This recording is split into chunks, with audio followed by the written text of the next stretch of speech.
Hello बच्चों, कैसे हो? आप सभी का हमारे YouTube channel superb online classes में स्वागत है।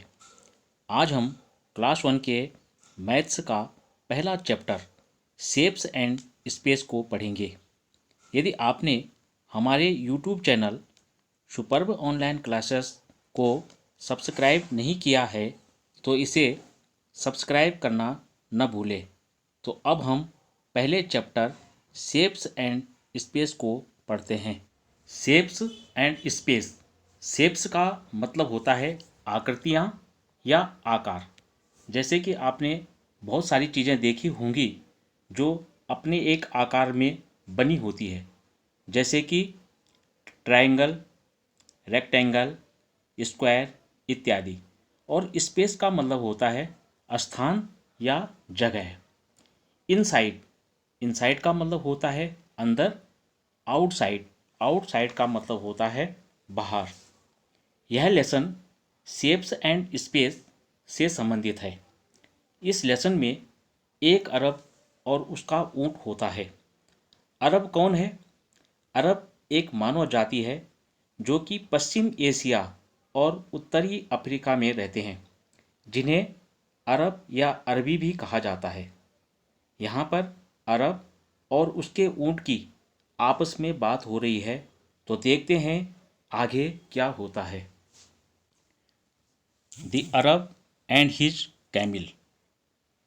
जैसे कि आप पिक्चर में देख रहे हैं, यहाँ पर अरब है और ये उसका ऊंट है। अरब और उसका ऊंट। It was a cold winter day. Cold मने सर्दी, विंटर मने मौसम, अर्थात सर्दी का दिन था। The Arab was travelling on the camel's back. अरब ऊंट की पीठ पर बैठकर घूमने जा रहा था। At night the Arab pitched his tent. जैसे कि आप पिक्चर में देख रहे हैं, यह टेंट है और जिसका हिंदी मतलब होता है तंबू। रात के समय में अरब ने अपना तंबू लगाया। पिच्ड मने लगाना। And went inside it. और उसके अंदर चला गया। The camel was outside. और ऊँट को बाहर ही रहने दिया। May I put my front legs inside, it is too cold outside. अभी फिर ऊँट अरब से पूछता है कि क्या मैं अपने आगे के दोनों पाँव टेंट के अंदर कर लूँ? It is too cold outside. बाहर तो बहुत सर्दी है। Okay, you may put your front legs inside. अभी अरब ऊँट को कहता है कि ठीक है, तुम अपने आगे के दोनों पैरों को टेंट के अंदर कर लो। Can I come inside, it is too cold outside. अभी फिर ऊँट अरब से पूछता है, क्या मैं टेंट के अंदर आ सकता हूँ? बाहर तो बहुत सर्दी है। Oh no, the tent is too small for both of us. अभी अरब ऊँट को कहता है, अरे नहीं, हम दोनों के लिए यह टेंट बहुत छोटा है। So I am coming inside and you go outside. अभी ऊँट अरब को बोलता है, इसलिए मैं अंदर आ रहा हूँ और तुम बाहर चले जाओ। तो इसके बाद अरब टेंट के बाहर में बैठ जाता है, जैसा कि आप देख रहे हैं। इस लेसन में हमने कैमिल, अरब और टेंट के बारे में पढ़ा। तो चलिए आगे पढ़ते हैं। बिगर, स्मॉलर। बिगर का मतलब होता है बड़ा और स्मॉलर का मतलब होता है छोटा। जब हम किसी दो प्राणी या वस्तुओं के बारे में बड़े या छोटे की तुलना या समानता करते हैं तो उस समय बिगर और स्मॉलर शब्द का प्रयोग किया जाता है। Tick the bigger. अभी जैसे यहाँ पर लिखा है कि हमने जो जिसका साइज बड़ा होगा उस पर टिक करना है। जैसा कि आप देख रहे हैं कि यहाँ पर दो जानवर हैं। पहले वाले जानवर का साइज बड़ा है और दूसरे वाले जानवर का साइज छोटा है, तो हमें पहले वाले जानवर पर टिक करना है, तो हम पहले वाले जानवर पर टिक करेंगे। इसी प्रकार से अगला है टिक द स्मॉलर। अभी हमने छोटे वाले पर निशान मारना है। जैसे कि आप देख रहे हैं कि यहाँ पर दो पत्तियाँ हैं। पहली वाली पत्ती का साइज बड़ा है और दूसरी पत्ती का साइज छोटा है। तो हमें छोटी वाली पत्ती पर टिक करना है, तो हम छोटी वाली पत्ती पर टिक करेंगे। इसी प्रकार से आगे देखते हैं। जैसे कि यहाँ पर एक स्क्वायरल है और दूसरी गाय दिखाई दे रही है, तो हम देख रहे हैं कि यहाँ पर स्क्वायरल का साइज छोटा है और गाय का साइज बड़ा है, तो हमें स्क्वायरल पर टिक करना है। स्क्वायरल मतलब गिलहरी। टिक द स्मॉलर टायर, अर्थात छोटे वाले टायर पर टिक करें। जैसा कि आप पिक्चर में देख रहे हैं कि यहाँ पर दो टायर हैं। पहले वाले टायर का साइज छोटा है और दूसरे वाले टायर का साइज बड़ा है, तो हमें छोटे वाले टायर पर टिक करना है, इसलिए हम इस टायर पर टिक करेंगे। बिगेस्ट स्मॉलेस्ट, बिगेस्ट का मतलब सबसे बड़ा और स्मॉलेस्ट का मतलब सबसे छोटा। जब हमें दो या दो से अधिक प्राणियों या वस्तुओं के बारे में बड़े या छोटे की तुलना करनी हो तो बिगेस्ट और स्मॉलेस्ट शब्द का इस्तेमाल किया जाता है। टिक द स्मॉलेस्ट ट्री, जैसा कि यहाँ पर लिखा है कि सबसे छोटे वाले पेड़ पर टिक करें। तो जैसे आप पिक्चर में देख पा रहे हैं, यहाँ पर सबसे पहला वाला पेड़ छोटा है, बीच वाला पेड़ बहुत बड़ा है और सबसे दाहिने वाला पेड़ उससे छोटा है। तो सबसे पहले वाला पेड़ छोटा होने के कारण हमें इस वाले पेड़ पर टिक करना है। टिक द बिगेस्ट एनिमल, सबसे बड़े वाले एनिमल पर टिक करो। जैसा कि आप पिक्चर में देख पा रहे हैं, यहाँ पर एक डॉग है जो कि थोड़ा बड़ा है, उसके बाद कैट है जो कि बहुत छोटी है और एलिफेंट है जो कि साइज में बहुत बड़ा है। तो हमें बड़े वाले एनिमल पर टिक मारना है, तो हम एलिफेंट पर टिक करेंगे। टिक द स्मॉलेस्ट फ्रूट, सबसे छोटे वाले फल पर टिक करें। जैसा कि आप देख रहे हैं, यहाँ पर एक मैंगो यानी आम है, एक वाटरमेलन तरबूज है और एक चेरी का फल है। तो इसमें सबसे छोटा वाला फल चेरी है, इसलिए हम चेरी पर टिक करेंगे। टिक द बिगेस्ट बबल, सबसे बड़े वाले बबल पर टिक करना है। जैसा कि आप देख पा रहे हैं कि यहाँ पर सबसे बड़े वाला बबल ये है, तो इसी पे हम टिक करेंगे। टॉप बॉटम, टॉप का मतलब होता है सबसे ऊपर, बॉटम का मतलब होता है सबसे नीचे। जैसे कि आप इस पिक्चर में देख पा रहे हैं, यहाँ पर तीन बच्चे हैं। एक बच्चा सबसे ऊपर बैठा हुआ है, यह बच्चा टॉप में है। इसके अलावा दो बच्चे नीचे बैठे हुए हैं, यह बॉटम में है।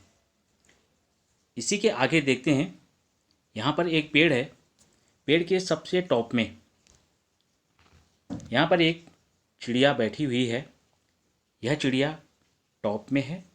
और इसी पेड़ के नीचे एक कैट बैठी हुई है, यह कैट बॉटम में है। Tick the pot on the top, अर्थात टॉप वाले बर्तन पर टिक करें। जैसा कि आप यहाँ पर देख पा रहे हैं, यहाँ पर तीन बर्तन हैं। यहाँ पर सबसे छोटा वाला बर्तन सबसे टॉप में है, इसलिए हम छोटे वाले बर्तन पर टिक करेंगे। Tick the animal at the bottom of the stairs, stairs का मतलब होता है सीढ़ियाँ। सीढ़ियों के सबसे बॉटम में जो एनिमल है उस पर टिक करें। यहाँ पर आप देख रहे हैं कि सीढ़ियों के सबसे टॉप में एक कैट है और सीढ़ियों के सबसे नीचे बॉटम में एक डॉग है, तो हम डॉग पर टिक करेंगे। नियरर फार्दर, नियरर का मतलब नज़दीक, फार्दर का मतलब दूर। Tick the bird nearer to home. उस चिड़िया पर टिक करो जो कि घर के नज़दीक है। जैसे कि आप पिक्चर में देख पा रहे हैं, घर के नज़दीक एक चिड़िया ये है और दूसरी चिड़िया घर से कुछ दूरी पर ये है। हमें नज़दीक वाली चिड़िया पर टिक करना है, इसलिए हम इस वाली चिड़िया पर टिक करेंगे। Tick the cat farther from the tree. उस बिल्ली पर टिक करो जो कि पेड़ से दूर है। जैसे कि आप पिक्चर में देख पा रहे हैं, एक पेड़ के नीचे एक चूहा है और एक कैट पेड़ के नज़दीक है और दूसरी वाली कैट पेड़ से दूर है। हमें दूर वाली कैट पर टिक करना है, इसलिए हम इस कैट पर टिक करेंगे। Nearest farthest. नियरेस्ट का मतलब सबसे नज़दीक, फारदेस्ट का मतलब सबसे दूर। जैसे कि आप पिक्चर में देख पा रहे हैं, यहाँ पर एक लड़का है जो कि नियरेस्ट द स्विंग है, अर्थात यह झूले के बहुत नज़दीक है। इसी प्रकार से आप एक लड़की देख रहे हैं जो कि फारदेस्ट फ्रॉम द स्विंग, जो कि झूले से बहुत दूर है। इसी प्रकार से एक अन्य लड़की ये भी झूले से बहुत दूर है। Tick the puppy farthest from the tree. उस पप्पी पर टिक करो जो कि पेड़ से सबसे दूर है। जैसे कि आप पिक्चर में देख पा रहे हैं, यहाँ पर 4 पप्पी हैं। इनमें से सबसे पीछे वाला पप्पी पेड़ से सबसे दूर है, इसलिए हम इस वाले पप्पी पर टिक करेंगे। Tick the tree nearest to the bird. अर्थात उस पेड़ पर टिक करो जिसके सबसे नज़दीक चिड़िया है। जैसा कि आप इस पिक्चर में देख पा रहे हैं, यहाँ पर 3 पेड़ हैं। पहला पेड़, दूसरा पेड़ और तीसरा पेड़। तो आप देख रहे हैं कि तीसरे पेड़ के सबसे नज़दीक चिड़िया है, इसलिए हम तीसरे पेड़ पर टिक करेंगे। On, under, above, below. On का मतलब ऊपर, अंडर का मतलब नीचे, अबव का मतलब भी ऊपर ही होता है, मतलब काफ़ी ऊपर, और बिलो का मतलब नीचे यानी काफ़ी नीचे। अभी इन्हीं को मैं नीचे आपको पिक्चर के माध्यम से समझाता हूँ। जैसा कि आप देख पा रहे हैं, यहाँ पर एक कैट है जो कि टेबल के ऊपर बैठी हुई है, यानी टेबल के साथ उस जुड़ी हुई है, तो इसे हम ऑन द टेबल कहेंगे। इसी प्रकार से आप अगर टेबल के नीचे देखें तो यहाँ पर एक चूहा बैठा हुआ है, तो यह टेबल के ठीक नीचे है, इसलिए इसे हम अंडर द टेबल कहेंगे। इसी प्रकार से आप देख रहे हैं कि टेबल के ऊपर, काफ़ी ऊपर फैन नज़र आ रहा है, इसे हम अबव द टेबल कहेंगे। और फैन के नीचे आपको बहुत सारे बच्चे बैठे हुए दिखाई दे रहे हैं, यह बच्चे बिलो द फैन हैं, अर्थात फैन से नीचे बैठे हैं। अभी हम इस पिक्चर में नियर, फार, टॉप और बॉटम के बारे में पिक्चर की मदद से डिस्कस करेंगे। जैसे कि आप पिक्चर में देख रहे हैं, यहाँ पर एक वेल है, वेल का मतलब कुआं, और उसके पास में कुछ औरतें खड़ी हैं, तो हम यह कह सकते हैं नियर द वेल, अर्थात औरतें कुएं के पास हैं। इसी प्रकार से अगर आप यहाँ पर देखें तो कुछ बच्चे जमीन पर बैठे हुए हैं, तो हम यह कह सकते हैं सिटिंग एट द बॉटम, अर्थात बच्चे जो हैं जमीन पर बैठे हैं। यदि आप यहाँ पर अपना ध्यान लगाएं तो यहाँ पर कुछ घर दिखाई दे रहे हैं जो कि कुएं से काफ़ी दूरी पर हैं, तो हम यह कह सकते हैं हाउसेस आर फार अवे। इसी प्रकार से अगर आप पेड़ के सबसे टॉप में देखें, सबसे ऊपर देखें, तो यहाँ पर एक चिड़िया नज़र आ रही है, तो हम कह सकते हैं sitting on the top of a tree. Shapes around us, आकृतियाँ जो हमारे आसपास हैं। Put the shapes in the pink and yellow box by drawing a line, अर्थात लाइन खींचकर शेप्स को पिंक और येलो बॉक्स में डालें। जैसा कि आप चित्र में देख रहे हैं, यहाँ पर एक पिंक और दूसरा येलो कलर का बॉक्स है। ऊपर जो भी शेप्स बनी हैं उन्हें इन बॉक्स में बने शेप्स से लाइन खींचकर मिलाना है। जैसे चौक बॉक्स है, इसको इसके साथ मिलाएंगे। इसी प्रकार से लेटर बॉक्स है, इसको यहाँ मिलाएंगे और ये वाला बॉक्स भी यहाँ मिलाएंगे। इसके बाद अगर आप देखें, यहाँ पर एक बैलून है, इसको यहाँ मिलाएंगे। टमाटो है, इसको यहाँ मिलाएंगे। फुटबॉल है, इसको यहाँ मिलाएंगे और एक ऑरेंज है, इसको भी यहाँ मिलाएंगे। Match the similar shapes bye drawing a line, अर्थात जो शेप्स आपस में मिलते जुलते हैं उन्हें लाइन खींचकर मिलाएं। तो अभी देखते हैं कैसे मिलाएंगे। जैसे कि ये वाला बॉक्स है, यह चौक बॉक्स से मिल रहा है। इसके बाद टमाटो है, वह लगभग बैलून से मिल रहा है। और इसी प्रकार से फुटबॉल है, वह इस गेंद से मिल रही है।